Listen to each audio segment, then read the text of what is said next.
Better than cankerous. Why is my What? robot not moving? I could be cancerous, like your take on Minnesota sports teams having success. All right, YouTube is up. You started it. I'm going to finish it, too. No, you're not.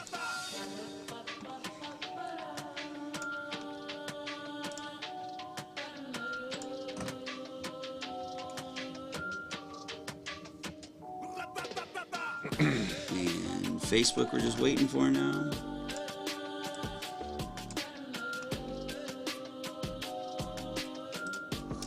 There was no video this week, right? Nope. Okay. We have migrated away from video for now. Okay.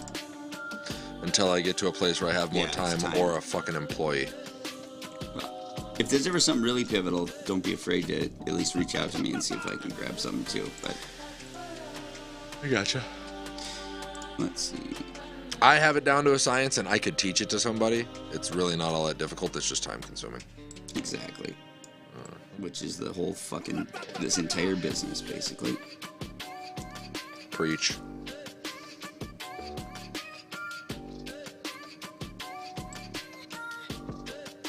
Okay.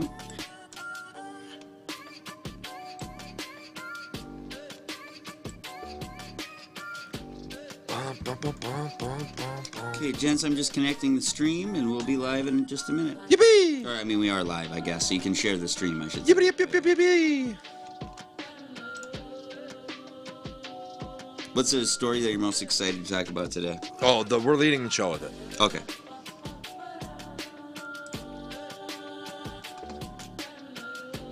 Ooh, hey Mike, is the rundown updated for the ticker?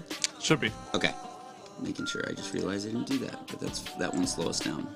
Well, who updated it, I wonder? Oh, you actually did the whole thing? Most of it.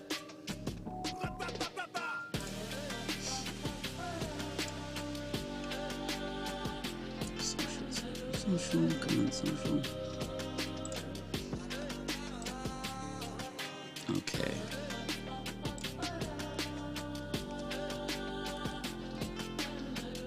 All right, we are recording, we are streaming, We are live. we are live. We are in color. It is, the show is all yours. Fantastic, ladies and gentlemen. Welcome back to yet another episode of Glass Half Sports. Today is Thursday, September 13th, 2022. As always, glad to have y'all with us.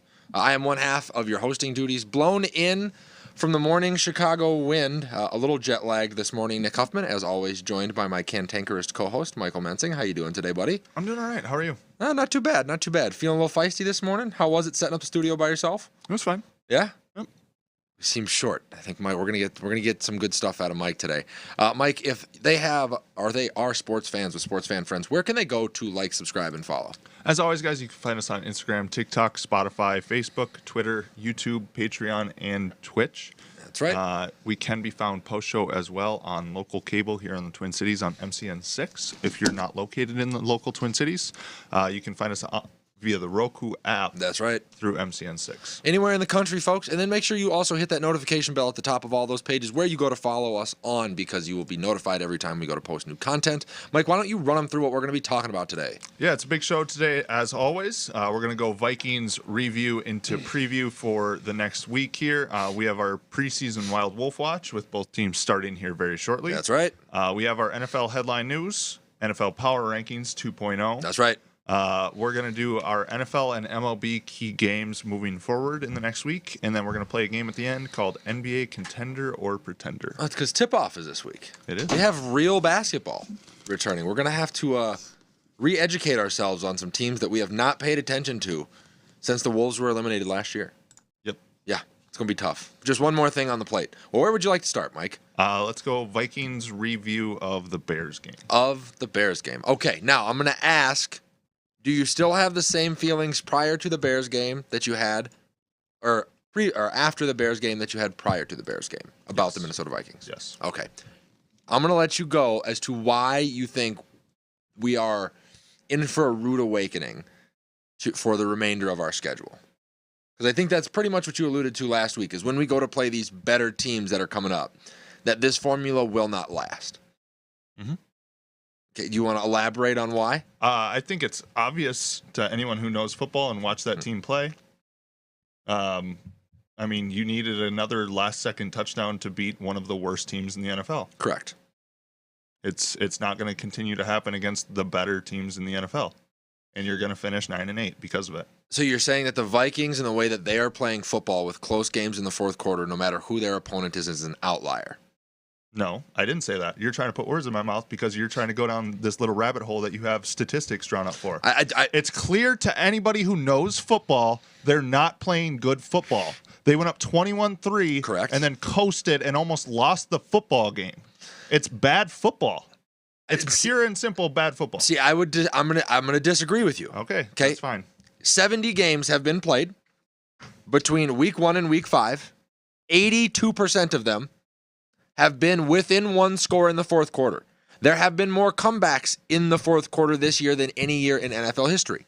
So that would also lead me to believe that the Vikings are not some sort of outlier that are just playing bad football. No, it leads me to believe that my statement last week about the NFL being bad football this year is actually more true than you thought. You think that the most talented league on the planet, instead of maybe the bad teams, which Mike said, hey, we want more parity, which we want teams like the Giants and the Jaguars, teams that haven't had success in the past, to raise the water level or the retaining line. You think that is less likely the case than all of these teams, Super Bowl caliber teams, have regressed this far to where they're in constant contention with what you would consider dumpster fire teams? I think it's clear that the premier teams in this league have regressed completely. The Packers losing to the Giants in London is a perfect example of that. The Packers roster is much better than the Giants roster top to bottom, period.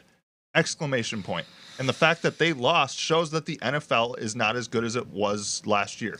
Me and you argue that's contradictory to your previous statements, by the way, because me and you have argued over the last 2 years that the Packers are not the 13-4 team that they have lucked but they're into not roster-wise. Losing to the Giants bad either. But that's you making an indictment on the Giants, a team that right now is one of the better. A perfect example that shows how poor the NFL is because they're sitting at 4-1 and they're a complete pretender at that record. Time Go will watch tell. Their football games. Time will Go tell. watch their games. Time will tell. It will. But Daboll's got that team doing a Fortnite dance on your head when I'm not saying that the Giants are going to make, are going to be, contenders for a Super Bowl or that they're going to be a rallying place for the playoffs. But I will tell you that they are playing much better than they played last year.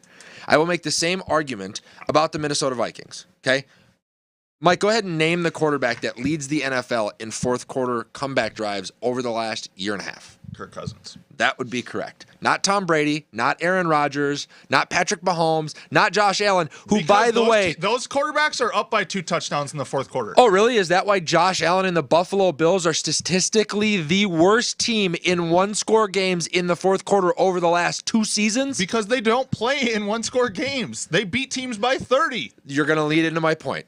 Thank you very much. The Buffalo Bills suffer from being an evident front runner with a head coach that has been there and established a rhythm and a system. What I like is a 37-year-old head coach in Kevin O'Connell who is in his 5th game calling plays, mind you, because he didn't have that responsibility in Los Angeles, has found ways to make good play calls to get it done in tight situations, something we didn't have last year. Perfect example. They run that jet sweep all game long, that motion right behind the quarterback. They get down on the goal line. They move Dalvin Cook out. He makes the defense think for just a split second. Okay, what's coming? They send Adam.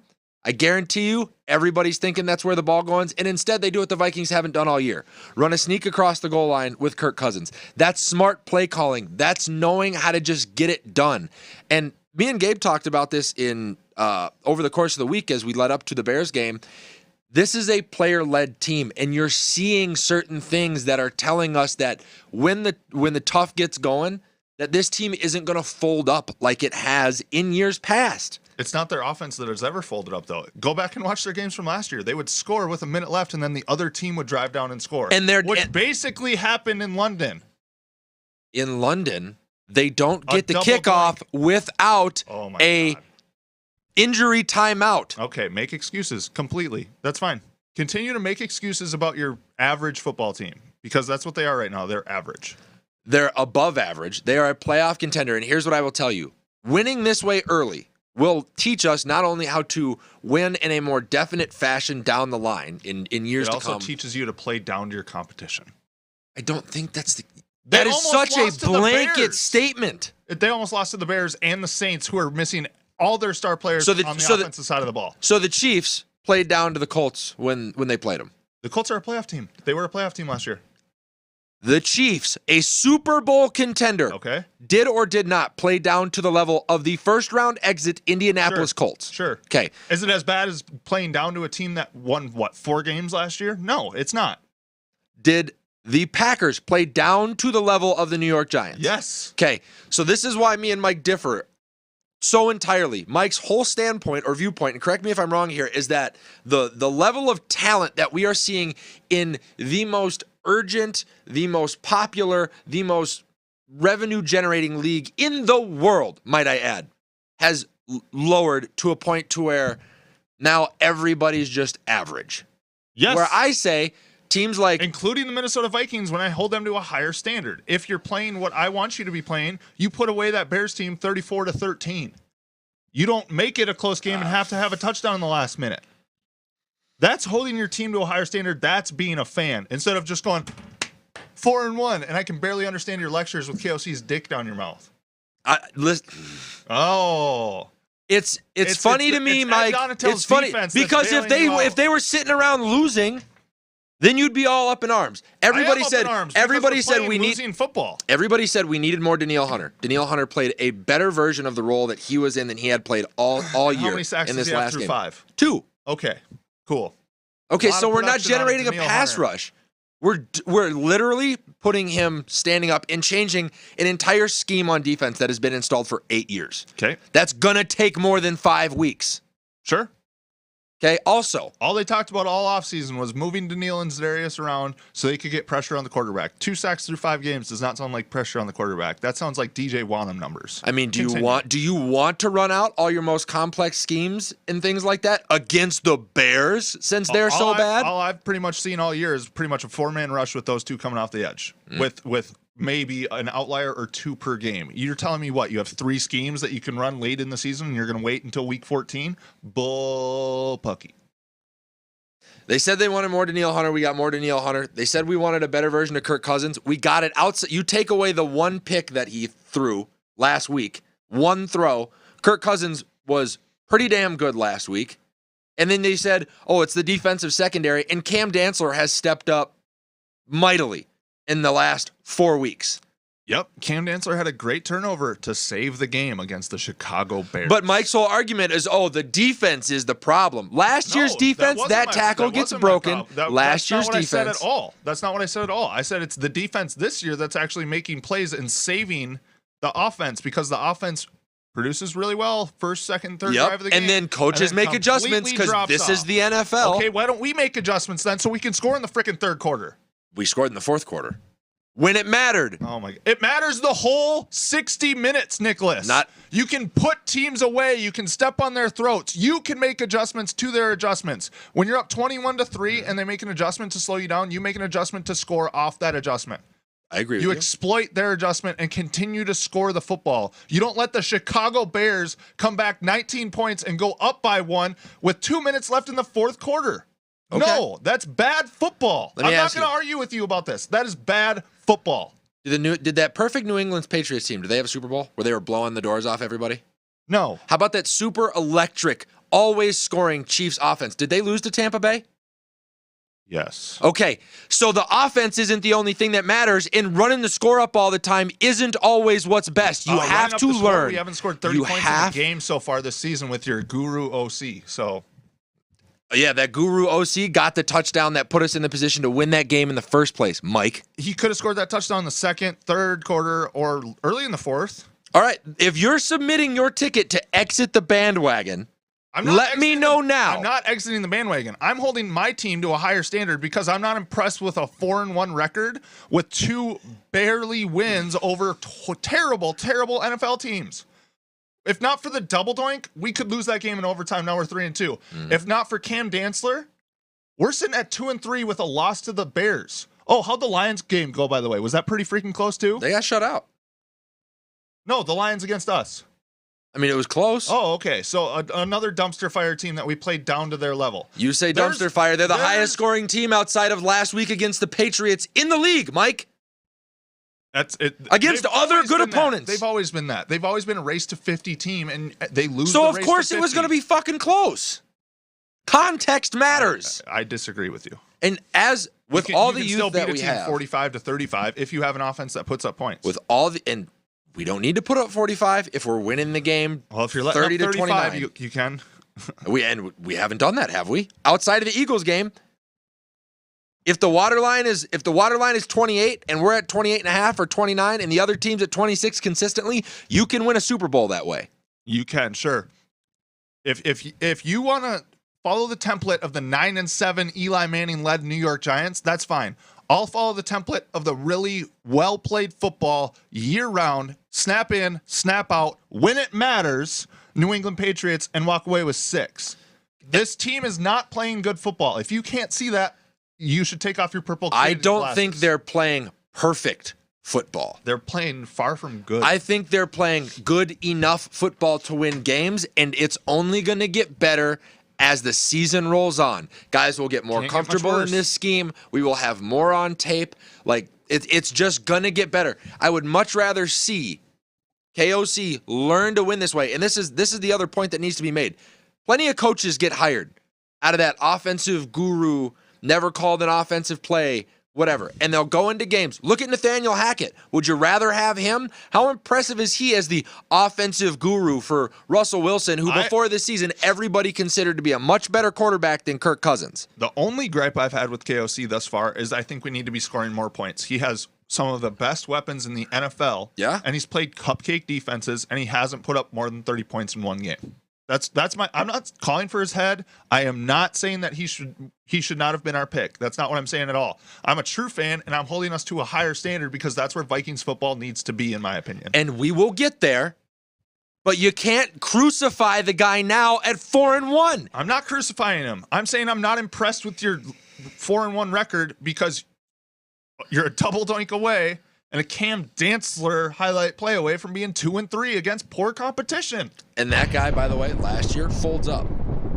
He folds up. He gets stiff-armed. He stays on the ground. This year, he got up, pursued the play, and did what was necessary. Yeah, the defense bailed us out. Yes, they did. Yeah, the offense tried to bail us out all year last year, and it didn't happen. That's what I'm talking about. It's the inches. And by the way, that Bears game was close because we had the worst special teams day that we had all season. All season long.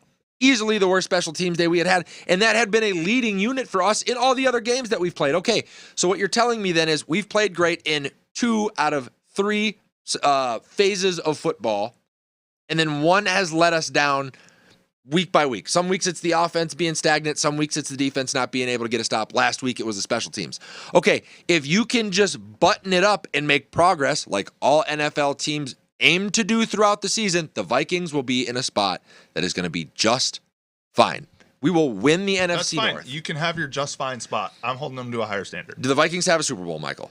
Nope. Okay, so how about let's look at progress over perfection and get a Super Bowl any way we can before we start holding ourselves to the standard The odds of getting a Super Bowl are much higher if you play good football instead of just winning by a double doink at the very end. Ooh, time to move on to the next topic. All right, let's talk about the Dolphins game this week, and good afternoon or morning to you as well. Gavin, thanks for tuning in, buddy. Hey, remember, folks, that the comment section is live, both on Facebook and YouTube, correct, Gabe? No, we have to fix the YouTube thing that we didn't do last week that we talked about. Oh, so head on over to But Facebook. yeah. Yep, you can leave comments on the live. Gabe will get them up on the screen. You can ridicule Mike for, hating winning, or me for looking through purple-colored lenses, I guess. Accepting weak wins. Hey, better than no win at all. That is true. There Now, you how go. about this? Sorry to even dig this deeper at all, but I think it is a different subject, and I was really intrigued by it. When we spoke on the phone, Yeah. we talked about it was it the head coach who said the thing that this is a player-led team? Yes. Well, it was reiterated by all pieces of our coaching staff during that during the Thursday pressers last week. KOC said it. It was Wes Phillips said it. Matt Daniels said it. Do you guys believe that the day, is the day of the the dictator coach truly done? Now that Zim is gone in Minnesota, yeah. But I think there are still certain. NFL. I think there are still certain systems where it can survive, and that's what I mean when I talk about culture, right? You look at Bill Belichick. Bill Belichick is forever going to be the, if you're not 15 minutes early, you're late. If you're not, if you're not doing your job, you won't play, the hard nose, rule with an iron fist type. And right now, as that has it in most cases, it doesn't age well. But I think there are a lot of teams out there that, I think the Chiefs are pretty player led with Mahomes and Kelsey. I think the Vikings are fairly player led at this point. And it does matter what guys you have in the locker room as well. Look at Green Bay. Green Bay is a player-led system because they don't have an owner. It's really not about the structure there. It's about the guys in the locker room. And when you let a cancer like Aaron Rodgers walk around the way he does, yeah, every once in a while you're going to lose to a team like New York because that's just not enough. Yeah. Yeah, I don't know. It's interesting to me that they're just saying that openly, sort of. But, not that they're not saying it openly, that the coach kind of defers to it that way. Yeah. I get it, but it's also, I don't know. I can see some pitfalls with it, but. Like what? Well, anything in particular? Like what you said with the Aaron Rodgers type thing. It's, the player-led team thing is a great concept when you're starting the season out, when you're, trying to put accountability on those men, right.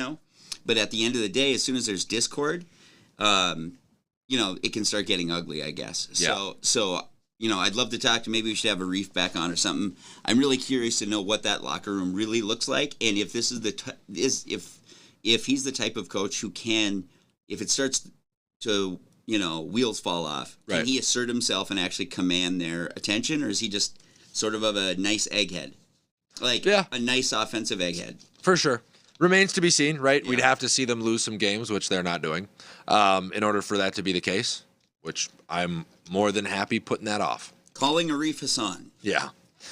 Come on back, bud. Yeah, we'll plant him right in the middle of this argument between me and Mike when we're 5-1 next week, going into the bye, getting ready, getting 2 weeks to prepare for an awful Cardinals team, which will make us 6-1. And Mike, will you speak to Nick again in this show? Are you open to having during the show? Yeah, that's fine. Okay, I'm just making sure. All right, you want to talk about the Vikings as they get ready to square off against the Teddy Two Glove and Tua-less Miami Dolphins? Yep. How do you think this one's going to play out, Mike? I think it's going to be a Vikings win, but I think Skyler, who's actually starting a quarterback for them, is going to look pretty good because our secondary is pretty bad. Okay. And because it's the Vikings, I'm going to say it's a one-score game. Okay. Let's go 28-24 Vikings. I think Tyreek Hill and Jalen Waddle will give us fits. Is Hill going to play? He's been in a walking boot pretty much all week. Has there been an update on that? I know Tua was ruled out yesterday. I heard that he is playing.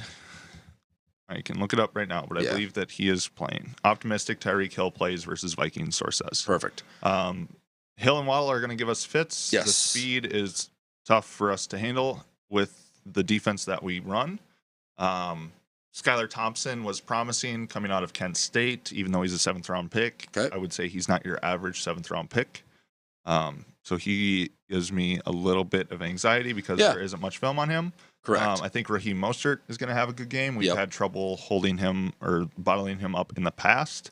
A little bit different with him being in San Francisco and that offensive line versus what they produce out of the Dolphins. I'm not going to sit here by any stretch of the imagination and say that the Dolphins have the same caliber of line play that the Niners have. No, but they're not bad. No, yeah, I would agree with that. And with his speed, if you just give him a window, he can hit it pretty hard. Yeah. I'm a little concerned though, to be honest, because looking at the matchups, their secondary is pretty good as well. Okay. I think it's gonna be a close game, even with Skylar Thompson playing, which makes me think, well, what if their second string was starting or their first string was starting? Right. Which is, those are all valid questions to ask, but you kind of got to deal with what is in front of you, right? And you are right. I think playing against a guy that there's not a lot of tape on. We see it with almost any rookie quarterback that gets playing time throughout the course of a season that isn't planned for. They look good for the first 2 or 3 weeks, and then the ceiling kind of comes down on him a little bit, as people do have Mike film. White, New York Jets last year. Right. So I think, yeah, he could look okay this year. For the Vikings fans that are looking for, hey, is there any chance we're going to generate a pass rush at this point in the season? This is going to be one of Ed Donatell's better chances to show that, because I think one of the things you can do to limit a rookie quarterback, and you tell me as the guy who played the position, moving his feet, getting him out of the pocket, making him step up, making him throughout the course of the game, pull his eyes down to look at the rush instead of look for his receivers, would be, a positive. Yeah, to me, it's all about confusion. Yeah. Right. So it's all about late movements, rolling after the snap, disguising your coverages, having maybe a zone blitz scheme where Daniil or Zarius actually drop and you bring an outside backer or a nickel back off the edge. It's all about confusing that pre-snap read. So when he has the ball in his hands, he doesn't know what's happening. Okay. It doesn't necessarily mean pressure, but pressure makes him make that decision with that confusing read faster. A little bit quicker. Knowing Ed Donatell and what we've seen thus far this season, I don't expect a lot of pressure, even though that's logically what you should do in this situation. True. And one thing, by the way, that was encouraging that I did see in those pressers as well, and I know the Vikings missed on a couple because they just simply over-pursued where Justin Fields was able to step up, is they did address the fact, hey, listen, we got to get more pressure. Like, they're aware of some of their flaws, and they're not shy about them, and they are trying to address them, versus a lot of coaches will give you Coach Beak, hey, we just got to be better on defense. No, Ed Donatell pretty much zeroed in and say, hey, we got to have better pass rush. So they're aware. Where are the holes on the Dolphins' defense that you think the Vikings will be able to exploit? Not a whole lot of holes. If anything, I'd say the front seven. This should be a decent game for Dalvin Cook. Correct. But then I look at KOC's system and how they've used Dalvin Cook so far this season, and it makes me concerned. Is Dalvin going to go for another 74 and we're going to sputter a little bit because we can't throw the ball and Dalvin Cook isn't working? Okay. That's something offensively I think we definitely need to work on, is our running game. Dalvin Cook is a top 5 back in this league. Correct. And so far this season, he has not looked like it. Now, is that blame on number 4, or is that blame on the guy with the headset calling the plays? Inside zone over and over and over with Dalvin Cook. I don't care if you have a jet sweep behind it as a window dressing. Does not work. That's not who he is. Right. So I don't know. I think our best formula for success is Dalvin Cook having 130 yards on the ground, maybe a touchdown or 2. Get Alexander Mattison involved on the ground as well, 40 to 50. Have Kirk throw for 210 and win the game that way. Yeah. I think eventually KOC with the run game will have to evolve away from what the Rams were. Right. And I think that's what we're seeing a lot of right now, is that same window dressing, the same style of run that you were getting out of when he was coaching in LA. However, if I were to make one adjustment to the Vikings offense, like, it's got to be putting CJ Ham back there to lead block in front of Dalvin in some of these situations. And if we can see more of that, that will change things quite a bit. Even if you're starting him at a tight end position and you motion him into the backfield, or you do whatever you got to do, you got to get CJ Ham out in front of Dalvin, because they have a type of chemistry that, regardless of play call, as long as Cook knows where Ham is going to be, Cook's going to have a better chance than he would being out there by himself. So that is yet to come. I would agree with you as far as not a lot of holes on the defense. I actually think that Adam Thielen and Justin Jefferson are going to have a tough day creating separation. You're probably going to see a little bit more Irv Smith, KJ Osborne in the pass game this week. Kevin O'Connell has actually become pretty good at running some of his top targets off as decoys. We saw it on the 2 of Alexander Madison's biggest plays of the season so far. Pretty much spread everybody out, let them go, leak the back out of the backfield, drag the tight end over the top after he checks, the end, and see if we can get any yards after catch. You said 28-24? I'm going to say the Vikings crack 30 for the first time this year. The Vikings win the ball game 30-20. Alrighty. Not even a one-score game. Nope. Well, let us know what you guys think about the 4-1 Minnesota Vikings and their matchup against the Miami Tua-less Dolphins this weekend. Not just Tua-less, Teddy-less. You better give that man his credit. Mm-hmm. Teddy Two Gloves. I miss him. All right, moving on. We're going to switch gears into Minnesota Wild opening their season this week, Tonight, tonight, puck drop is tonight. against the Rangers. So obviously, me and you have kind of barked back and forth on some of these things with the Minnesota Wild as far as what the expectations are going to be for this year. So let's put that on the shelf. Let's take a look at the next 3 games, Mike. How do you foresee the Wild, taking shape here in the early part of the season? And what do you want to see that could be telltale signs for success?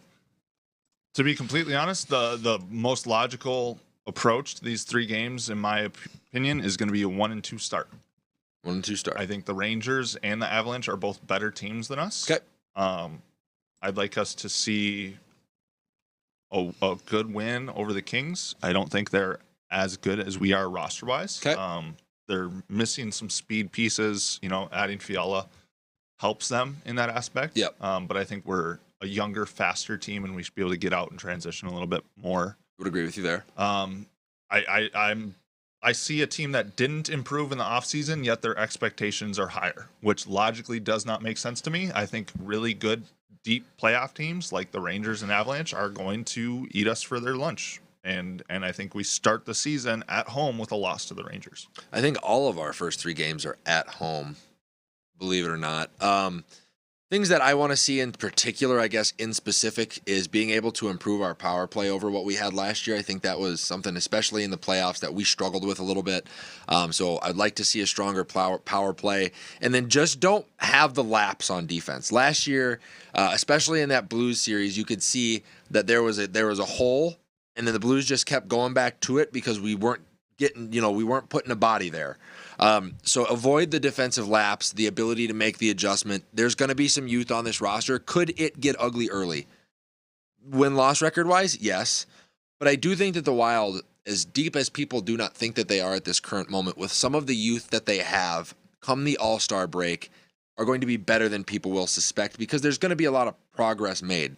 Rossi made the roster, I believe. He's going to be a third-line guy. Boldy, Kirill, and then the Wild do still have the opportunity to go out and add a piece further on down the line.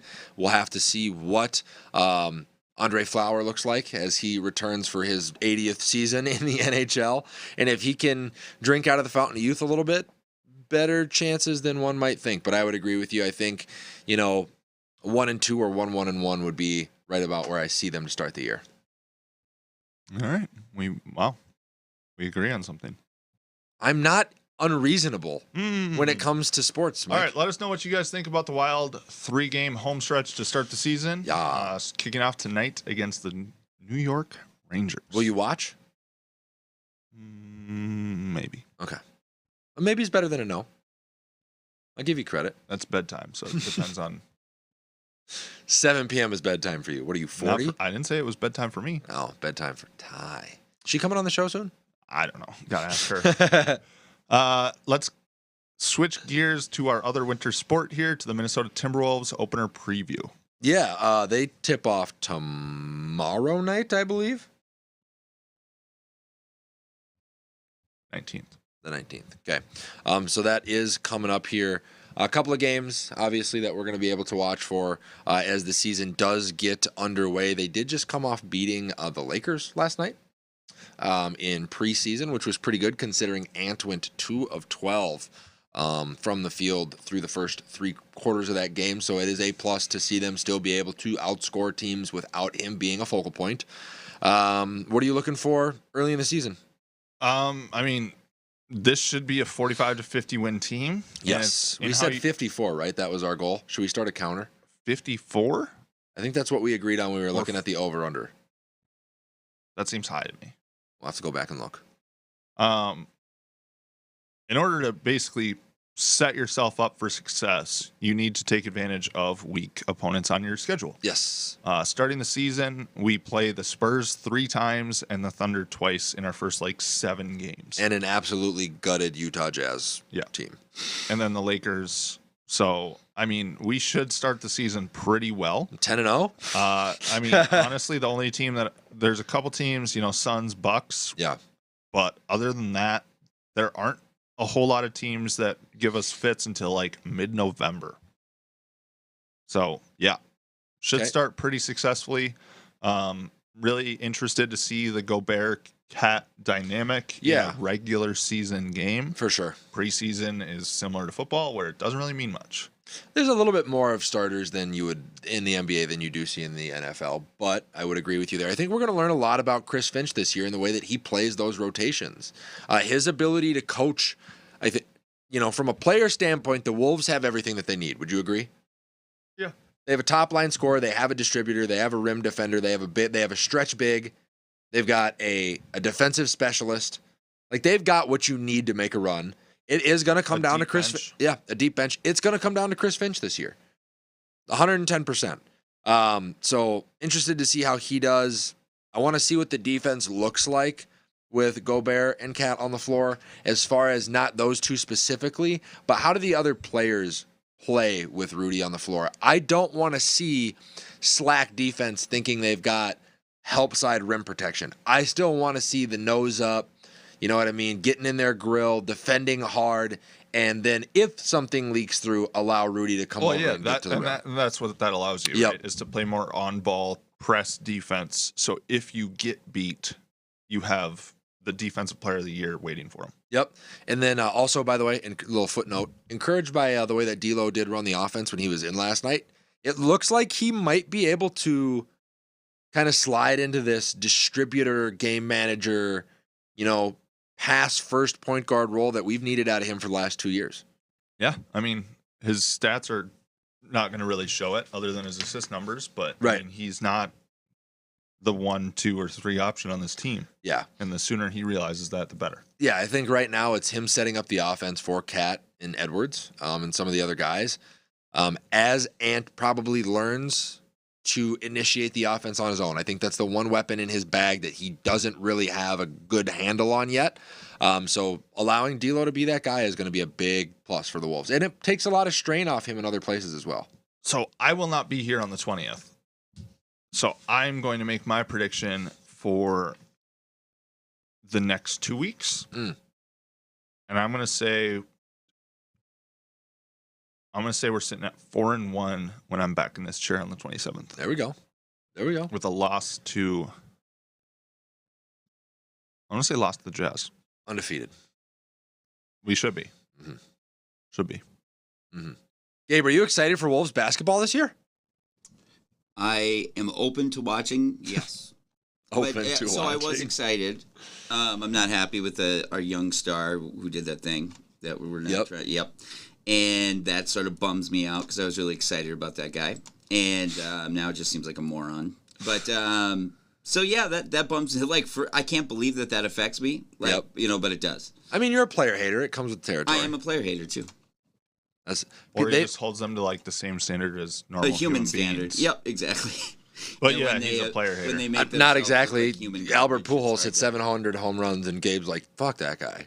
Yeah, He's a Cubs fan. No, he is right. I am a player hater. I can't totally deny that. But in this case, yes, I think I'm justified. Yeah, I mean, Canelo Alvarez could knock out Jesus Christ himself, and Gabe would be like, wasn't worth it. He's not a fighter. Yeah, Jesus Christ never even gets in fights, so it's like He's a well, pacifist by nature. Yeah. Yeah. You get the point I'm trying to make. All right. Well, Look at- let's see the point you're trying to make and tell us what you think the Wolves record is going to be Undefeated. through the first 5 games. Undefeated.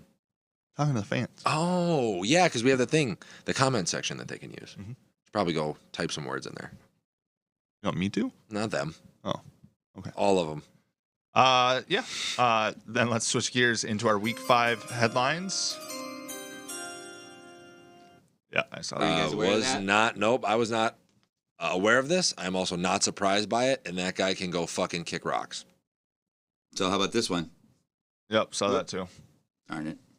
You guys are no fun at all. Claims no dirt on NFL. Claims dirt on NFL. So basically, owners. he's coming out firing. He says, "You come at me, I will bring you all down." Yeah. This is kind of what we've been saying, though, along the lines of this, right? There's no way that he's the only problem. Right.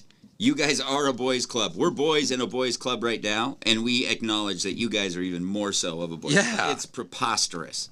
We could all bury each other. We barely even hang out. Yes. That's how men are. Oh, yeah. That's just how it works. Absolutely. Yeah. Absolutely. Yeah, there's no way that Jerry Jones is clean. There's no way Robert Oh, my Kraft God. is clean. Right. Well, No we way. already know Robert. Yeah, we already caught him in a massage parlor, but yeah, No, I mean, he got to I return to take your his point. team. Deshaun Watson got a suspension. right. Let's not open that can of worms right now. He owns the I team. get it. And Deshaun Watson is like one more contract away from owning the city of Cleveland. So, That's true. all right, Week 5 headlines, other than the ones we were just talking about. Yep. Denver quitting on Russ and the Broncos. Did you see this live? A little bit. This was hysterical. Yeah. Oh, this was so good. I reveled in every minute of this. I actually went and got ice cream out of the fridge to watch this because I called it. There was no reason for Russell Wilson, if he was going to pick a team to wind up in Denver. That division is too tough, and he's like a fighter after they've been paid. He doesn't want to get hit anymore. He has lost the very essence of what made him good in Seattle, and now it's coming out. We used to think that Richard Sherman and Cam Chancellor and Earl Thomas were the crazy ones for being loud in the locker room saying that they wanted to leave. Now it seems like Russ may have been the problem the entire fucking time. No wonder they've turned their backs. He came in and set the bar so high. Nathaniel Hackett set the bar so high. They moved Elway into GM, into the president of operations role to elevate the standard of the team, to duplicate what they did with Manning. And they're not even close. They're not even close. We lost a card. That's okay. But we're not even close. Nathaniel Hackett is easily the worst coach in the NFL right now. And it's by a mile. Situationally, atrocious. The system doesn't work for the guys that he has. Russ can't execute the way that he used to. The defense might be the only saving grace on that team, and they're not all that good. If you were a Denver fan, what would your message be to the team right now, Mike? Win close games. Because it does matter. Well, I mean, okay. I have never once said that your win-loss record does not matter. But what matters over the long haul, the long 17-game season, is how you play the game.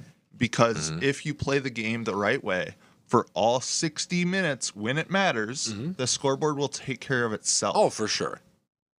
Don't disagree with you there. So if you're going to play bad football, like the Denver Broncos and another team in the northern area of the United Broncos, States Mike, don't do it. You got to find a way to win games early in the season. Yes. And especially against division opponents. Yeah, but honestly, they've been playing every team super close too, right? The fact that they have a field goal away from beating the Seahawks. They beat the San Francisco 49ers, who are probably the most impressive team in the NFC West right now. Correct. Easily. They're a field goal away from beating the Colts. Yep. They're sitting at 4-1. Yeah. Just like that. So this is what's weird about the NFL this year is who are the top 3 teams in the NFL? Power rankings right around the corner. Stay tuned. But my point is, you could make an argument for a ton of different teams to be jockeying for that 1 through 5 spot. For sure. And that's not normal. And that shows that the NFL doesn't have that top tier talent. The floor has been typically raised. Does. The floor has been raised, in my opinion. That's not parity? Oh. Isn't that what we always want? Parity? I mean, Mike wanted it. That's what Mike said he wanted. Every team feels like they have a shot? Bad thing? No, it's not a bad thing. But this isn't parity. This is watching good teams play bad football. Or maybe it's you guys, Tom Brady agrees with me. One of the greatest football minds that has ever played in the NFL agrees with me that it's just bad football around the NFL right now. Watch the games. It's not good. Why? Why do you have 10 different teams making clock management issues in the fourth quarter when a 12-year-old that plays Madden knows to do better? I don't know why. Truly, why? Yeah, I don't know why. It's bad football. I really don't know why. It's just bad. It's a bad product right now. This is one of the worst products, other than the close games. The football on the field is a bad product right now. And one of the greatest minds who's ever played in the NFL agrees with me.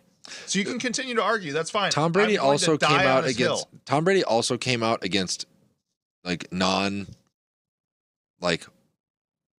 perimeter weapons wearing single-digit numbers because it made it hard to read a defense. Not everything that he says is That's true. God's gift to football. If you see an outside linebacker with the number 21, it's Yeah. weird. Is that a drop down safety or is that an outside linebacker? That changes your read. He's correct in that. And if you're watching the film, you know who that guy is. Well, I'm just saying.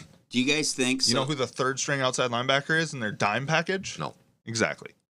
You guys brought up Tom Brady. Did you see that he and Giselle hired divorce I attorneys? did.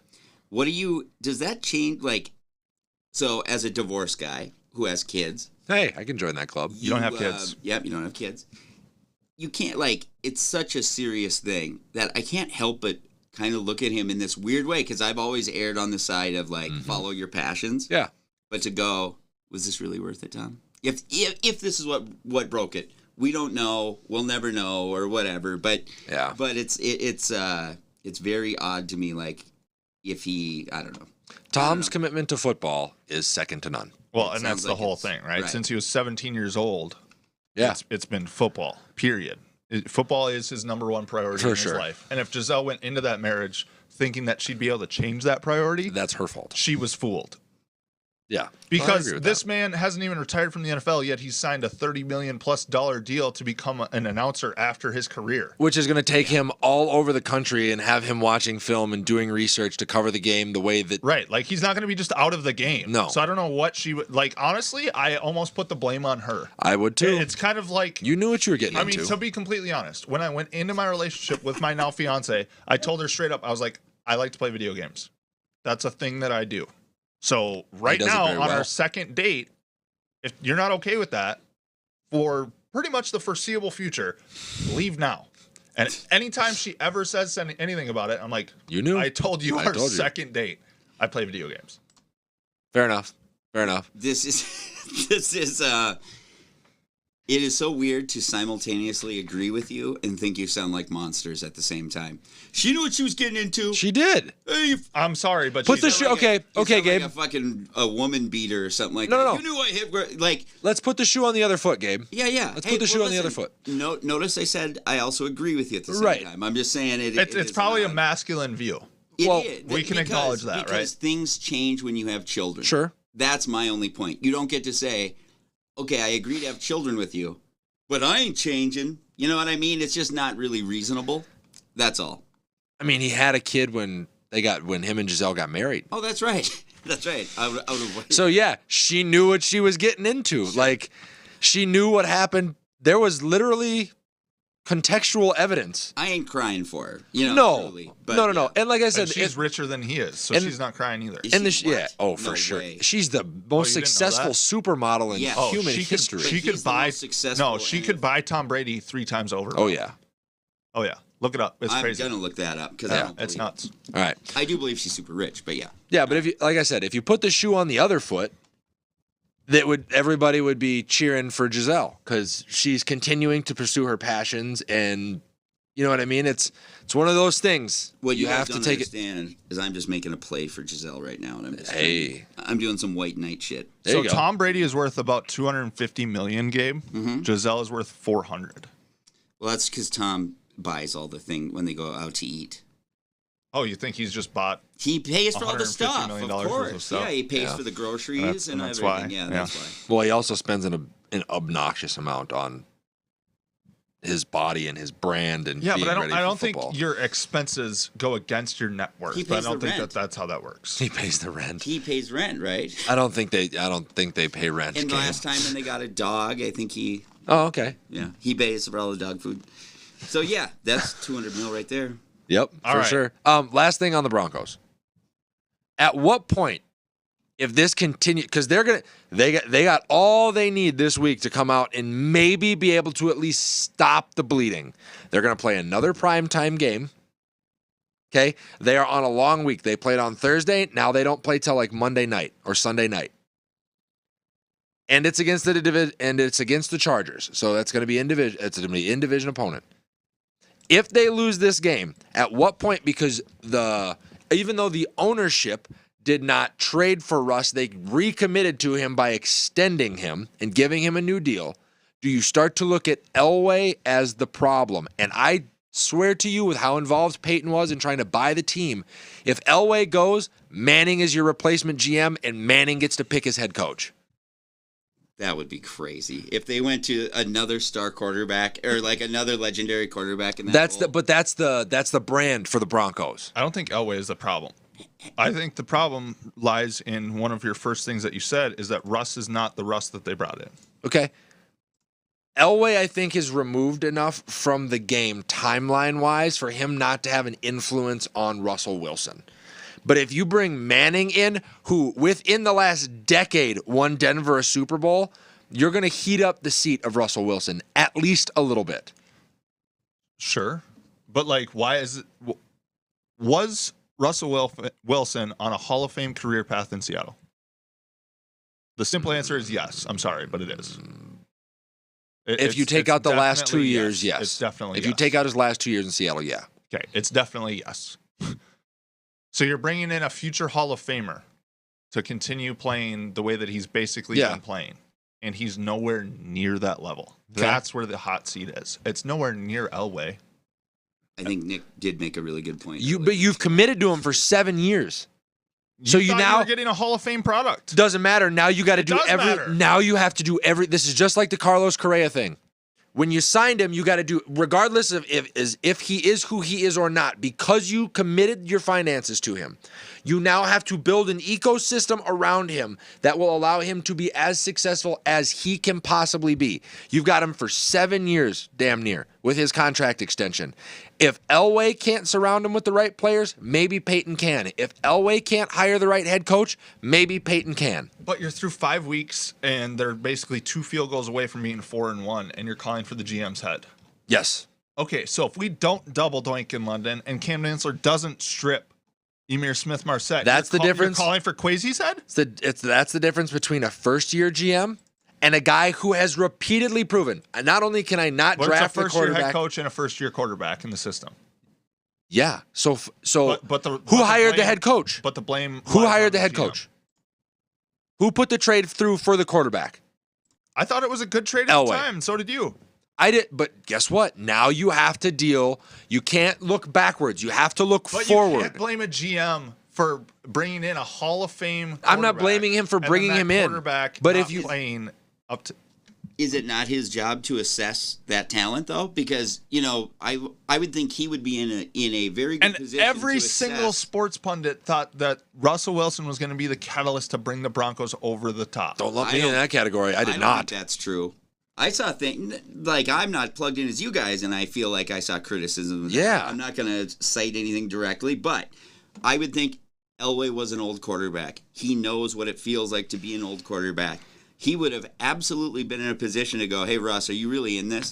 Are you really, wanting to play right now? His ability to evaluate the quarterback position has been poor since he's taken the position. Name a quarterback that Denver had even attempted to draft or got and sat behind Peyton or anything. That has panned out. Drew Lock was awful.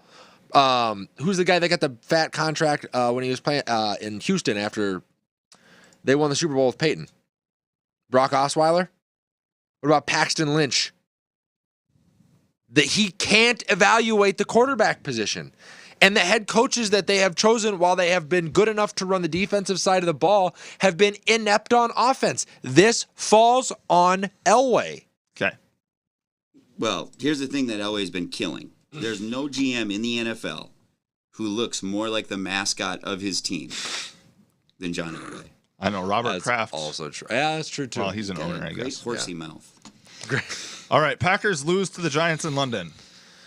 Can we give a small round of applause for Brian Daboll figuring out how to win games without 3 of his top 4 wide receivers, without both of his top corners, with a young offensive line, a recovering Saquon Barkley, and Daniel fucking Jones. Good for New York.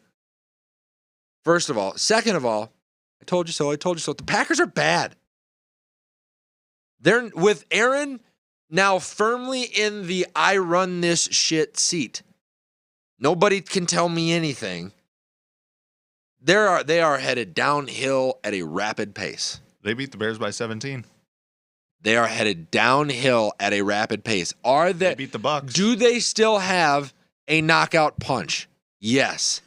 It's going to be harder and harder and harder for them to reach back and find that every week. Well, guess what? They play the Jets and Commanders next 2 games. So And the Jets might beat them. They're probably going to be sitting at 5-2. Jets might beat them. They might. Sauce could lock up Dubs. Because a team who's a perennial powerhouse in the NFL is playing bad football this year. That's why they might beat them. They have been a perennial powerhouse, and sometimes I think it is important to know when to say when. They're sitting at 3-2 right And now. I'm saying when on the Packers. Okay. I don't think they may get into the playoffs. They're not winning the division. Well, the Giants were basically 2 batted balls at the line of scrimmage away from losing that game too. Did you watch the game live? I watched the end of it. Okay, he was baited into pulling up instead of taking off and making those throws. Those defenders played that perfectly. That's good coaching. Okay. Just saying. Just saying, one of those gets through, and the Giants are in a whole lot of trouble when we're talking about this in a totally different light as the Packers are tied with the Vikings for the division lead. It's going to be tough because, this early in the season is hard to get like legitimate separation in any division. But minus Devontae Adams, my next question is kind of like the thing with Elway. Without a top weapon, do you think Matt LaFleur is capable enough to get them where they need to be as the Packers head coach? I don't think he has to be capable enough. He has 12. I'm sorry, but as a Vikings fan, you have to look at him and say he's one of the most talented quarterbacks you've ever seen, period. I would agree, but it's fact more than is, just talent, Mike. But throughout his entire career, he's never had the only first-round pick he's ever thrown touchdowns to is Jermichael Finley. Yeah.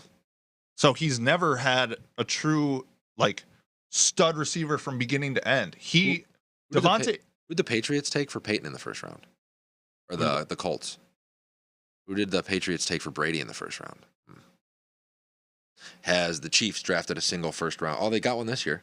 Sky Moore, first round. When you're that level talent of a quarterback, you don't need first round weapons. Okay, so thank you for proving my point. They'll be just fine. But he's not that talent anymore, is what I'm saying. Okay. So Matt LaFleur then has to make that ground up. Is he capable of making that ground up? I'm just saying, you're speaking bad about Aaron Rodgers in week 5. Yeah. Many people have made that mistake before. Well, now he's got a banged up thumb. So they're going to struggle to air the ball out even more. Watch him throw for 300 against the Jets. All right. What's next? Matt Rule fired in Carolina. Was this surprising to you? No, not at all. Because I told you last week the fault doesn't lie on Baker's shoulders; it lies on that man's. I literally said that to you. It is his fault. And then 2 days later, he got fired. Sure. It's almost like I know what I'm talking about. I'm not saying that Matt Rule isn't a great head coach. My point was Baker's a bad quarterback. He's not as bad as he's been making him look. He's definitely a serviceable NFL starter. That's a stretch. You think Davis Mills is good? He is. Look at his numbers. Mm-hmm. Look at how close he... Who has the most completions since 2012 in the NFL? Probably Baker Mayfield. No. Who? Who has the most completions in the NFL since 2012? I don't know. Matthew Stafford. Okay. Why? Because his team has been behind forever. Sure. And they throw the ball and his stats look good. Davis Mills plays on a poor football team that's typically down, and so his stats are going to look good. Teams play off coverage. Mm-hmm. They're just going to make you waste the clock. You're up by 14 with 5 minutes left. Yeah, you can drive down and score this touchdown and add 80 yards to your passing total and a touchdown. We don't care. That's how that happens. He's been in more close games than you would like to admit. And I would, if you polled NFL GMs today, a one-score game. Who would you rather have? Minutes left is not a one-score game. Who would you have? Who would you rather have? I guarantee, if we polled NFL GMs, who would you rather have? Davis Mills or Baker Mayfield for the next 3 years? There would be a overwhelming amount of them that would choose Davis Mills over Baker, because it's not I probably just would choose Davis the talent, Mills because his ceiling is higher. As Baker has reached his ceiling, but you can have a successful NFL season, a successful NFL team with Baker Mayfield as your quarterback. No, you can't. Yes, he's a cancer to the locker room with the way that he operates as a person. All right. And that does detract from your ability or talent, because you have to have guys that want to go play for you, that want to go the extra inch, the extra mile, give the extra effort, take the extra rep. Guys aren't doing that for Baker. I can promise you that. All right. Okay. Last. They weren't doing it for Matt Rule, that's for sure, and that's why he's out. Yeah. Well, and also, I will say, a little bit of a hair trigger from David Tepper, the owner of the Panthers. The Lions started this trend in, hey, we're firing head coaches midseason, and once you get on that carousel, it's hard to get off. Because now they're going to wind up, what? They got to bring in an interim head coach, and then if they don't give that interim head coach the job, when you start interviewing for these jobs, guys are less and less likely to accept your offer because they know that the lease is very short, and you're just shortening the list of opportunities that you're going to get. And the only guys that are like, yep, sign me up for that job, are the guys that know that they're probably a little underqualified for the position to begin with. So Carolina is playing with fire. All right, let's move on over to the NBA. Go ahead. There's a new prospect we want to talk about. Yeah, do you want to go ahead and try this name? Victor Wembanyama. Wembanyama. So, this guy's an absolute fucking unicorn. Mm-hmm. Gabe, have you heard about this guy yet? I think we watched video of him a little bit ago. No, wait, he's a foreigner, huh? Yes. So he's from France. He played on the EuroLeague team this year with Rudy Gobert and one other player. I can't remember who it was. Standing next to one another, by the way, that is not an edited image. Rudy Gobert is 6'2" or 7'2".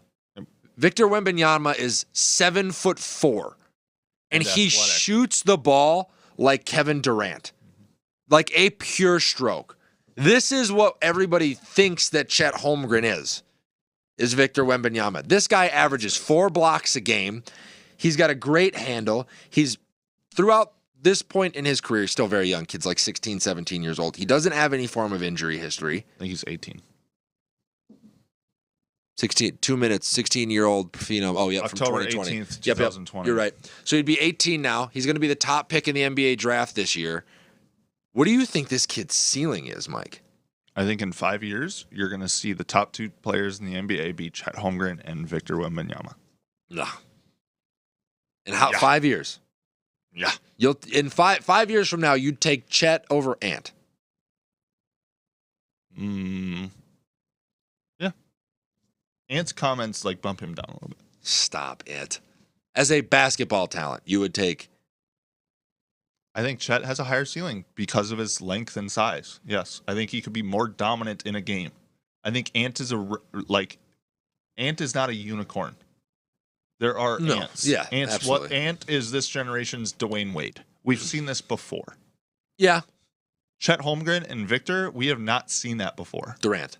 Closest thing we've ever gotten. Yeah, actually, but Durant doesn't play he doesn't play as a big like they will. Averaged 1.7 blocks per game last year. That's like less than half of 4. Yeah, but he's also not playing in the NBA. All those guys' block numbers drop when they get to the NBA. Did you just say that we haven't seen this before? Just sorry to break a 7'4" athlete who can shoot threes. Who can shoot 3? Oh, are you a little guy named Manute Bol? Yeah, I knew that's who you. How about Bol, who's in the league right now? Yeah, and can't find his way on the floor. He's not a shadow of the old man, but okay, never mind. I'm gonna divert. But the 49 3-point sunk by Manute Bol.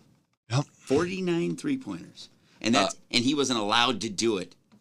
He just did it because he was a stud. He was just held back because it was like racism, except it wasn't racism. It was against tall people shooting threes. Sizeism, yeah. Yeah, Victor, I'll do that in a month. I was going to say, give him 15 games and he'll have 49 3-pointers hit. Give him 12 games and he'll be injured for life. Look at him, he's a stick. It's weird. I thought the same thing when I went to go look at him, and then I watched him because that's a video clip here. The way that he moves around. Like he's almost got like that Lamar Jackson thing about him where he finds ways even in contact situations to avoid like the big contact, like the brunt of the force. I think this kid's going to be healthier than people would expect, if I'm being totally honest with you. Where do you want to see him go? What team needs him the most? Because everybody's going to tank to get to the number 1 overall pick. But who should it be? Cavs. Really? You gonna play him right next to Evan Mobley and just have the tallest team in NBA history? Well, who did they just bring in? Why are the Jazz gutted? Oh, yeah. They brought in Donovan Mitchell. And they still have Colin Sexton, don't they? You put him with them, that's a playoff team. Miami. Mobley at the 4. Miami? I'd love to see him in Miami. He's not physical enough. He won't fit in. Well, He's too white collar. could try. Yeah, I suppose you could you could teach him that, but hey, you know what? This could be the Knicks' chance They have Obi Toppin though. I mean, he's at the four. 4, and then you got R.J. Barrett at the 3. Yeah. There you go. They signed Would a foreigner crumble under the pressure of New York basketball? Kristaps Porzingis. Sure as hell didn't make it. Nope. I love But what hey, you're he's saying, flourishing in foreigner. Dallas. It's my favorite band, Gabe. Well, Oh, jeez. bad news. What? I just found out Manute Bol is dead. Oh, I didn't know that. So I got to take a minute. You guys keep on the show. so you said Utah? You think, or Cleveland? I mean, it's a decent fit, right? I mean, he needs guards that can move, but I just don't see him fitting into like an isolation type system like Miami. Right. The only other place that I would like to see him go, and it's not for his own sake, it's for the sake of the guy that's already there. For the love of God, Portland, go get the number 1 pick. Actually, you know what? I'm going to revise my statement. I want him to be the next great big under Popovich. You know what's funny? Because they're so bad this year, and what they got back in return for that DeJounte Murray trade, that is feasible. Mm-hmm. That would be wild. Can you imagine making him like in that Tim Duncan system? But Tim Duncan's like the Duncan's- assistant head coach over there right now, expanding too. Duncan's range to beyond the 3-point line. He's just banking threes in Yeah. his entire career. That'd be wild. That would be absolutely wild. Got more Bad news. news. Isn't Greg Popovich dead? No. Oh, okay. I stand corrected. Gabe's just reeling back there. He doesn't know what's real anymore. All right.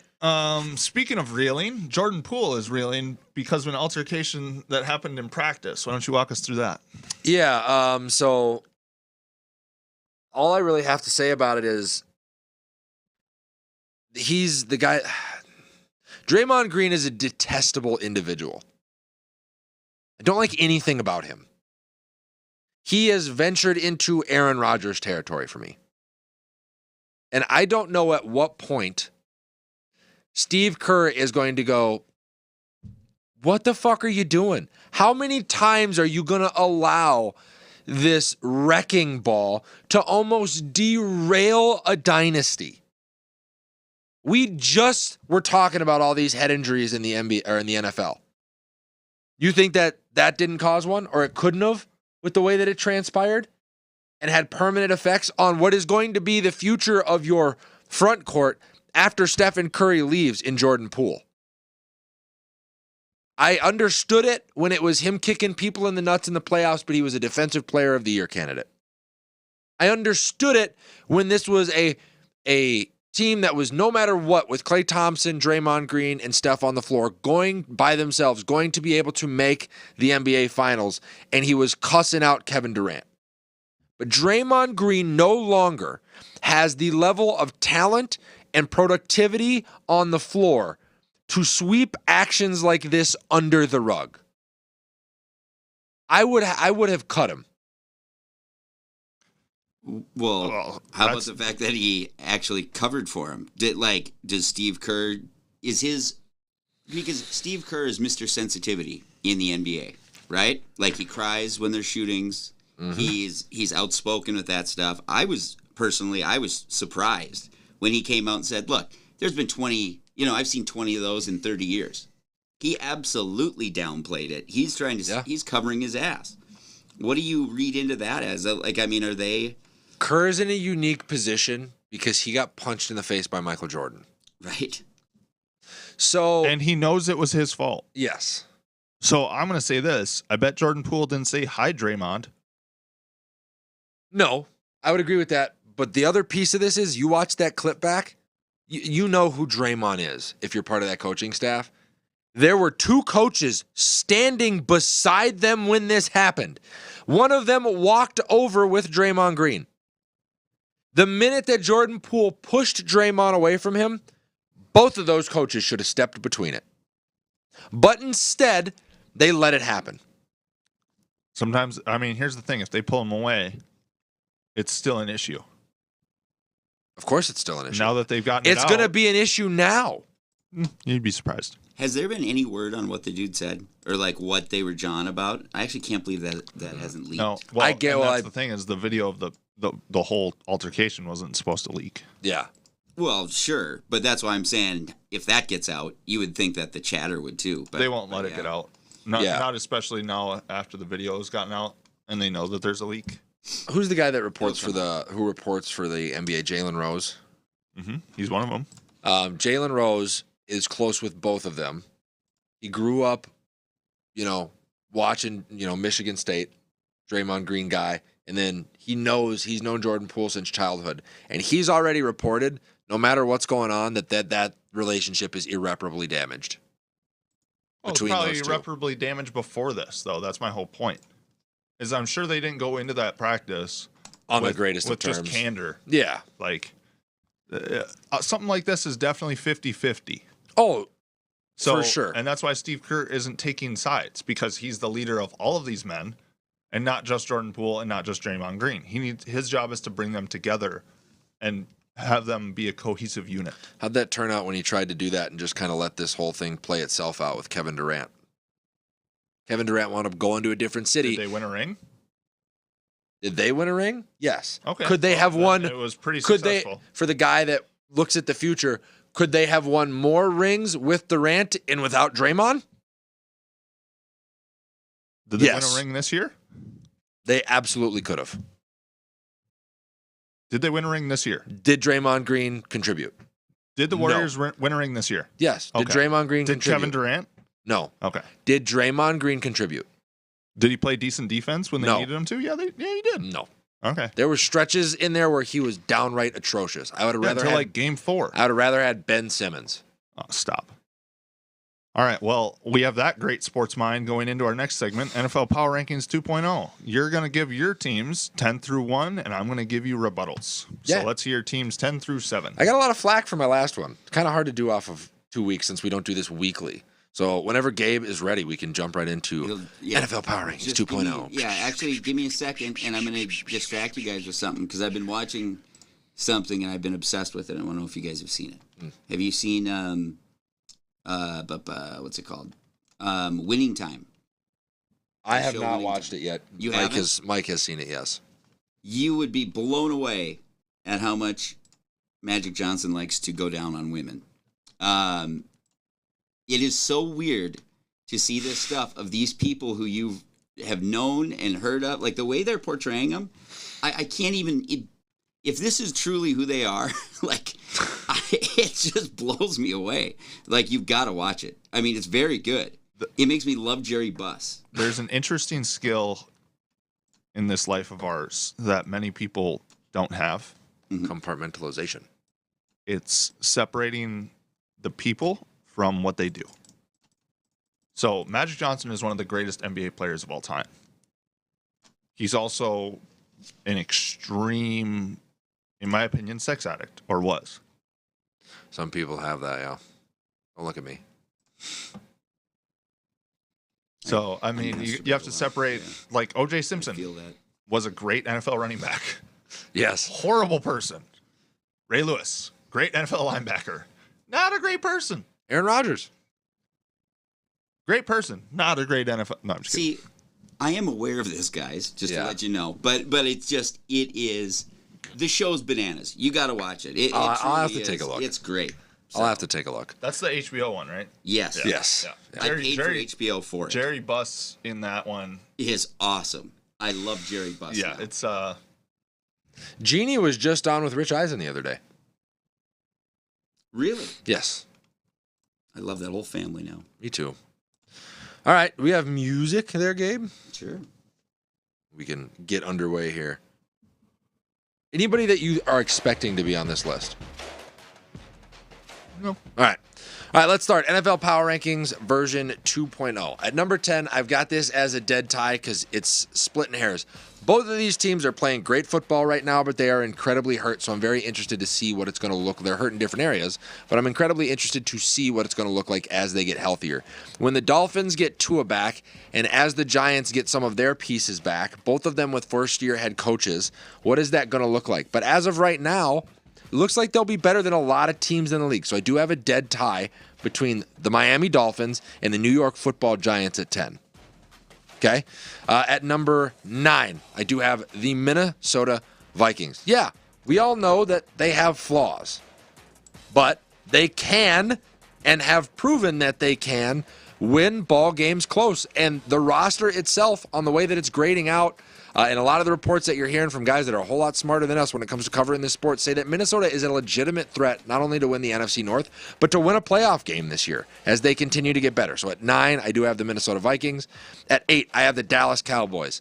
Dallas being able to do what Dallas has been able to do minus their quarterback in Dak Prescott, and proving this year that they can, kind of slightly shift away from the Ezekiel Elliott era into something that is a tad bit more Tony Pollard dominant, and the defense has stepped up under Dan Quinn, has been impressive. So I have them at 8. I do want to see, obviously, this test that they're going to go up against this week against Philadelphia, who I think is the true barometer for a lot of teams this week.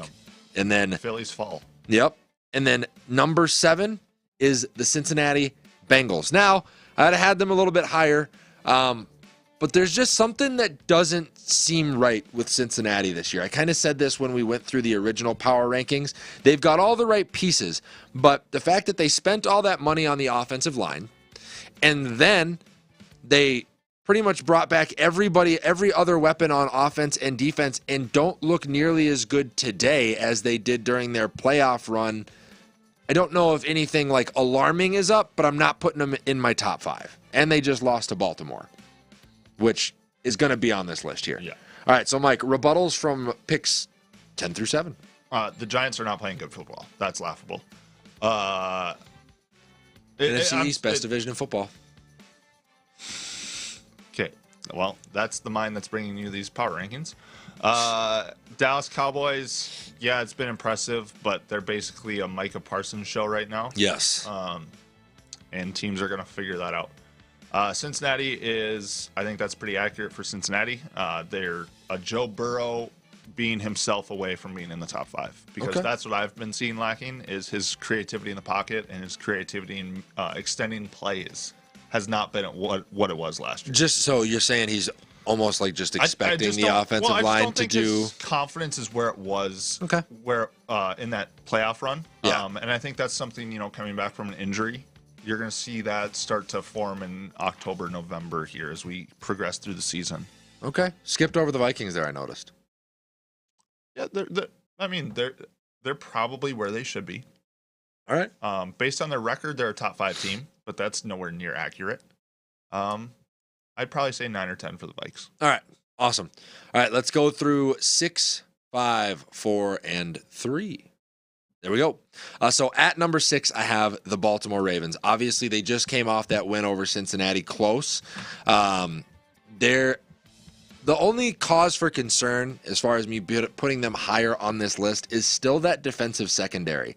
They do seem to get torched in big moments, and they do lack a legitimate wide receiving threat. I think when you square up against a team like the Buccaneers, who's going to have the linebacking capabilities to take away a Mark Andrews, muddy the offensive line, slow up the run game, Baltimore's going to struggle a little bit. But they did beat the Bengals. They have been who they have always been, which is a top of the league type team. So I have them at 6. Okay. At number 5, I have Philadelphia. This is where I think at 5 is where there's a little bit of separation. They are very aware of who they are. Their coaching staff is confident. I like the mindset. The fact that Jalen Hurts came out in his presser the other week and was like 5-0, I don't want to hear it, because nobody wanted to talk about us when we were 2-5 last year. That's a chip on the shoulder kind of team that will win you some football games when you come in every week with bad intentions. Obviously, they're going to have to stand up against Dallas, who defensively is playing good football this week, or has this year, and they're going to square off this week. The only thing that I think is missing from having them leapfrog some other teams or make progress is I do want to see their ability to come from behind. Can they be down 10 points in the second half and come back against a good football team to really cement them as like a top 3 team in the league? So I have them at 5. Number 4, Tampa Bay Buccaneers. What they have been able to do with all of the injuries that they have sustained and the guys that they are missing has been impressive. I know they lose to Aaron Rodgers in Green Bay, but like I said earlier, I think Green Bay has, like any good fighter, has a knockout punch in their arsenal, and they just found it on that day, and it was an off day for the Bucs. Other than that, they've been a good football team all year. Okay? Then we have the 49ers at number 3. This is the most complete roster in the NFL outside the quarterback position. They've got a pass rush. They've got great interior defensive linemen. The fact that safety that they drafted in the 5th round, what is his name, Mike? You might want to look that up. But he's been flying around the field looking like Troy Polamalu for them, coming out of nowhere. Jimmy G is back in a system where he is comfortable. Deebo Samuel is still Deebo Samuel. Oh, and by the way, we have not seen hide nor hair from an injured George Kittle through this point in the season, so they are going to get even better on offense at some point. I got the Niners at 3. Mike, your rebuttals? Is it Hufanga? Yes. Eagles are pretenders. Oh. I mean, look at 4 of their first 5 wins. Lions. Are the Lions a playoff team, Nick? No. Are the Commanders a playoff team, Nick? No. Are the Jaguars a playoff team, Nick? Possibly. Are the Cardinals a playoff team? No. Okay, so 4 of their first 5 wins are against non-playoff teams. Yep. They are benefiting from a cupcake schedule thus far. For sure. I see them losing to the Cowboys, and then the cupcake resumes.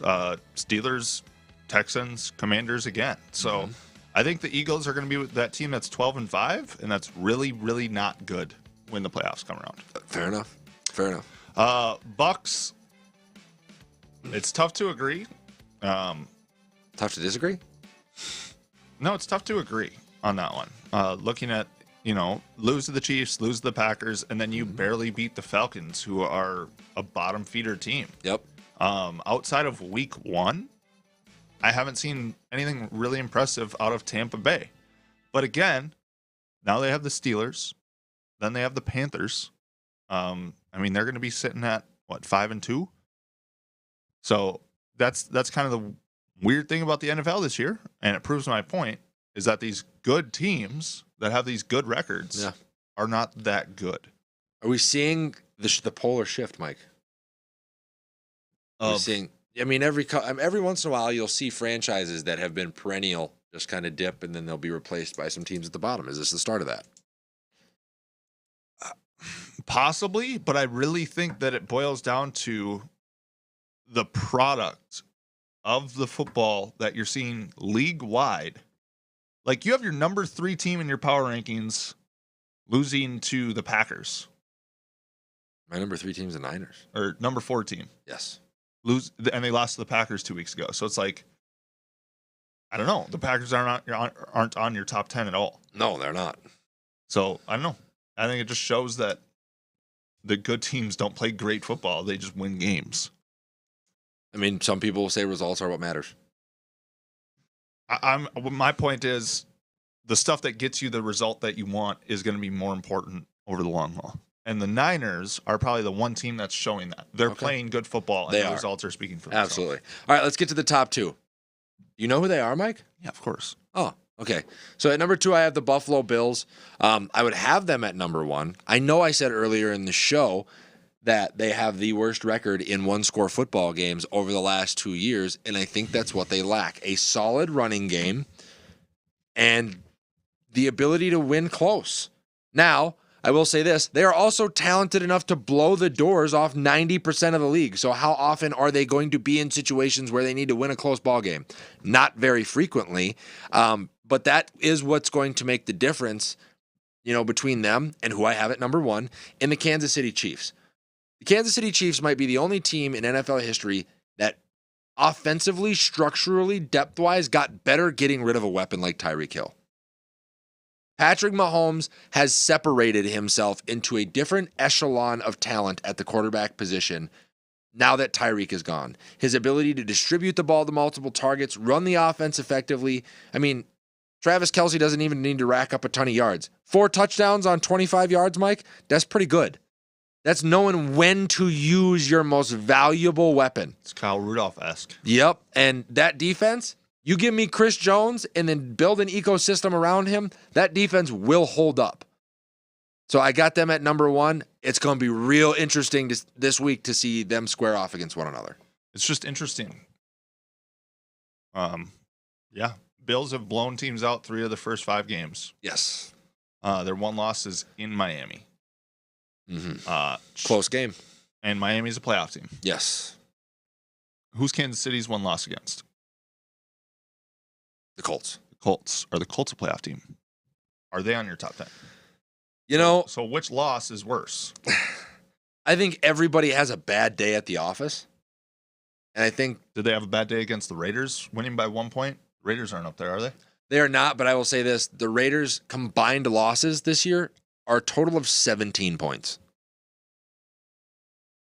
So it's not like they're a bad football team. They just can't get it across the finish line. They're playing everybody close. Sure. Well, speaking of that Bills-Chiefs game, we have a little bit more on that later.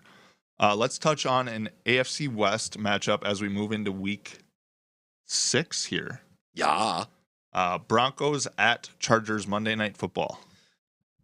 I guess the big question here is going to be, have the Bills done enough to avoid what happened to them last time around? Are the Broncos? Oh, sorry. I have the Broncos Chargers. Yeah. I'm looking at the wrong set of notes. It's been a long day. I've been up since 5. Broncos, Right Chargers. here. Yeah, Broncos Chargers. Well, then I guess the question will be has Denver made enough changes to stop the bleeding, or is this shit only going to get uglier? I think their offense is anemic, and I think the problem is number 3 right now. And the it's- coach. And I think it's Russell's willingness to play the game the way it should be played. Yeah. I think you made a really good point earlier. He's like a fighter that got paid. He doesn't want to get hit anymore. Why would he risk his body at this point?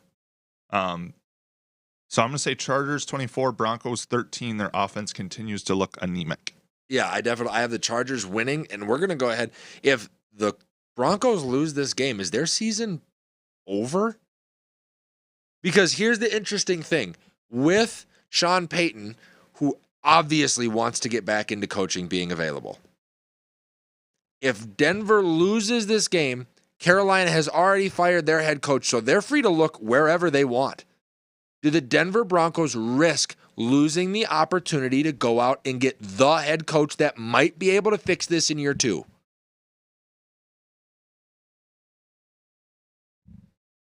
I think the main problem is the way that Russell Wilson has been playing football games. So something around that needs to change. If that's the motivator, if that's who's leading the team as the head coach, sure. I don't know. I mean, I made the joke a long time ago, Hackett can't hack it. So No, Nathaniel can't hack it. All right, yeah. So I got the Chargers winning that one. yeah, Pretty two easy. touchdown game probably. Yeah. Oh yeah. Well, I mean, what? Denver's got 3 touchdowns in 5 weeks. Bad offense. Not good. Real bad. Not good. Real bad. What's next? Cowboys at Eagles. Woo! Sunday Who Night else is Football. excited to watch this game? I never like watching the Eagles. I will be Or the glued Cowboys. to my television. Don't call me. Don't text me. Don't ask me to hang out. I'm watching this game. Okay. And what are you going to be watching? Most importantly, I'm going to be seeing if that offense can hold up against Dallas's defense. No. They can't. It can't. They can't. Secondly, I want to know if Cooper Rush can even keep it close against Philly. If he can.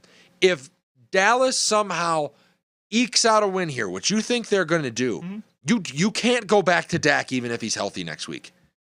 You're looking at a guy who is career 6-0 and just took out the only undefeated team in the NFL.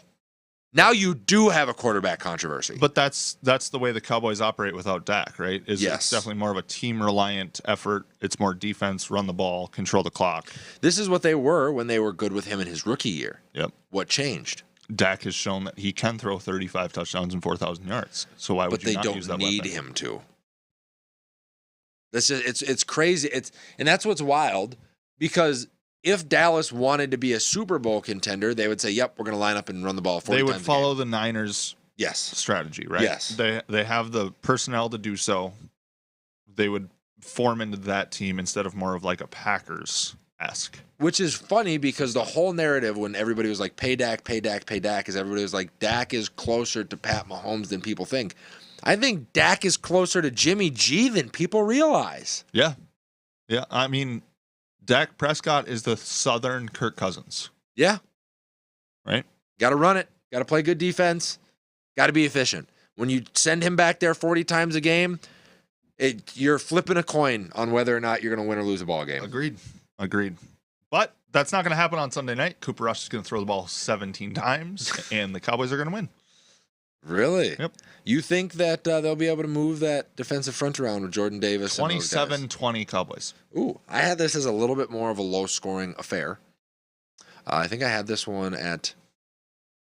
Forgot to write this down, but I was looking at the over/under earlier in the week. I think I had it something like 17-24. Well, let's look at it. What's the over/under? Cowboys Eagles. 'Cause I had the under. 42. Yeah. Yeah, at 17-21 or 17-24. Well, I'm slightly over. Okay. 27-20. That's 5 points over. Fair enough. That's not bad. Bills Chiefs game of the week. 1 Definitely versus the 2. game of the week. 1 versus 2. Yeah. Go ahead, break this down there, quarterback man. I mean, it's going to be a race to 50 or a race to Yeah. 40.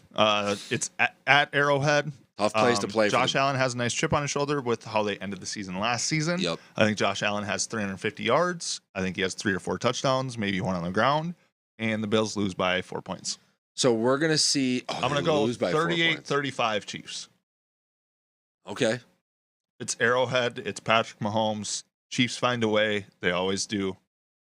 You know what? I'll buy that because I still think that this offense has not reached its fever pitch. I really don't. I think Juju Smith-Schuster and some of those other weapons are still getting acclimated. Yep. So, All right. Well, that's it for this week's NFL key game preview. Let us know if there are any games that we missed or any opinions on the games that we talked about. for sure. You So want we to are going to- sprint through MLB playoffs? Yeah. So let's just straight up make our picks. Phillies, Braves. Braves. Braves. Dodgers and Padres. Padres. Dodgers. They tied the series last night, by the way. Juan Soto playing well. Astros, Mariners. I'm praying for the Mariners, but I know it's going to be the Astros. Astros. Yep. Yankees, Guardians. Yankees. Yankees. All right. So we got Yankees, Astros, and Dodgers, Dodgers, Braves, Padres, Braves. Padres, Braves. All right. Last segment of the day. Thank you for being with us as long as you have. Yeah. NBA contender or pretender. So I'm going to give you. Hang on 1 second. 1 second. Yeah. Look at that. I'm going to give you a We do list. logos on the show. I'm going to give you a list of 3 teams. We were going to do 6, but we're running a little long. So Yeah. I'm going to go 3 teams. You're going to give me 3. I'm going to tell you if they're a pretender or a contender. You're going to tell me if they're a pretender or contender for And then the we'll 3 flip that I give roles. you. Yeah. Brooklyn Nets. Contender. Here's why. Watching Ben, and I've been 7 seed last year. Yes. Without Kyrie Irving, really. Without Ben Simmons, really. Kyrie Irving was in his Yes. We know. control. Watching them play in the preseason so far, having been on the floor defensively is going to change how they're able to function throughout the entirety of the season. Taking that defensive burden off of Kevin Durant and allowing him to focus on being as efficient as humanly possible on the offensive end, and then allowing Kyrie to play as a shooter in transition versus the guy that orchestrates the offense in transition, because Ben will also grab his fair share of rebounds against guys like Giannis who are going to back him into the paint, take him to the lane, etc., etc. It's going to be a big change for Brooklyn, and I think it leans the right direction. I think they're a contender this year. Atlanta Hawks. Pretender. I have never been one to buy into the Trae Young thing, and I don't think DeJounte Murray makes them all that much better. I think if Trae Young is the all shoot, no layup point guard, DeJounte Murray is the all layup, no jump shot point guard. So sure, they've got 2 guys that are phenomenal at their specialty, but that's not going to lead to playoff success. Hornets. Was LaMelo's ankle injury serious? That's the major question there.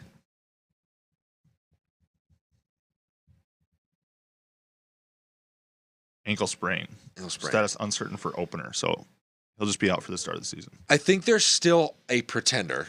I don't think they're a contender for an Playing NBA team last champion. year. Yeah, I don't think they're a contender for an NBA championship. You'll probably see them back in that play-in tournament this year.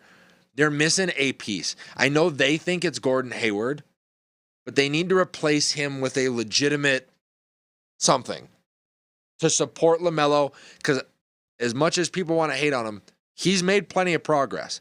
He's a decent enough shooter from 3. He knows how to facilitate transition offense. He knows how to get to the rim. He's good at the free throw line, and his length on defense makes a difference. All right. Let's hear your three. All right, so let's start with the hometowners, the Minnesota Timberwolves. Contender. Okay, why? Top 4 in the West. Deep bench, really good starting lineup that can contend with pretty much anybody. We're going to beat the bad teams, and we're going to play the good teams tough, and that gets you top 4 in your side of the conference. Okay. New Orleans Pelicans with healthy Slim Zion. Yeah, I had them on my list as well. They were one of the teams that I cut. I'm going to say pretender. Okay. Haven't done enough to make me think otherwise. Okay. The NBA is very much like the NFL. It's what have you done for me lately? Mhm. The Pelicans have done nothing, and Zion has done nothing. So can that change? Yes. Not counting them out completely, but right now they're pretenders. Okay. Last one here. And we're talking contender for NBA championship. The Dallas Mavericks. Yeah, they're a contender. And it's kind of the way I look at sports is it's all about winning windows and giving yourself opportunities to win a championship, right? Technically, in order to give yourself an opportunity to win an NBA championship, you have to qualify for the NBA playoffs. Yes. To give yourself an even better chance at winning that championship, you have to be 6 seed or higher, 5 seed or higher. The Mavs are right in there with the West. Oh, yeah. They'll be top 3. And then you probably. add in an ingredient like a Luka Doncic that can basically win you any game against any opponent at any time. They're a wild card because of that. Mm-hmm. They're definitely contenders out of the West. Did they get anybody to replace Brunson? They did, but I cannot remember who it was off the top of my head. I don't follow the Dallas Mavericks basketball team super closely, and I apologize to our fans for that. Hey, we're a Dallas positive show. Outside of the Cowboys, I guess. Do you think his body will hold up? That's my main question when it comes to them. You think he's finally figured it out? I think Fair he's enough. fine. Fair enough. All right, let us know who you guys find as either pretenders or contenders for NBA championships down in the comments section below. That wraps the show, Mike. Broncos. Yeah, as he walks away. Man, he has just turned into a fucking movie character, hadn't he? Turned? He's always been a movie character. He was just in Seattle, so we didn't see it. Oh, so he's gone from Grey's Anatomy to a poor reboot of like... Disjointed. There we go. Fair enough. Fair enough. All right. Well, as always, thank you guys for joining us for yet another episode of Glass Half Sports. Glad to have you with us. If you enjoyed the show, make sure to tap that notification bell on any of what platforms, Mike? Twitter, Instagram, Facebook, TikTok, Spotify, YouTube, Twitch, and Patreon. That will notify you when we drop new content, whether that's the full show here, clips of the shows that we dice up and send out to you guys to be a little bit more digestible, or some of the crazy stuff that we post on social media or Instagram or other places as, news throughout the week.